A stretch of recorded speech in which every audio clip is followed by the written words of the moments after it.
Kuya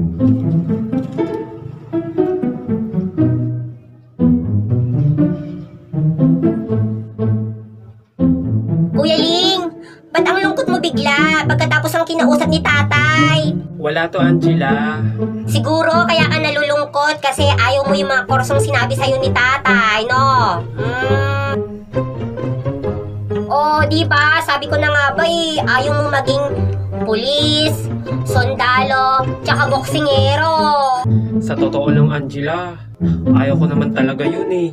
Eh bakit naman ayaw mo, kuya? Maganda nga yun para may tagapagtanggol kami nila nanay at tatay ganito Angela, hindi ko kaya. Yung maging pulis, sundalo, mas lalo na yung boksingero. Bakit nga, kuya? Kilala mo ba si Vice Ganda? Si Sasa Girl? Si Pipay? Si Bangkay Salakar? Tsaka si Aling Claring?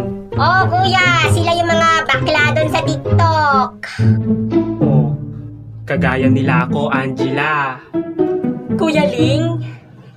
Bakla ka? Angela! Si kuya bakla!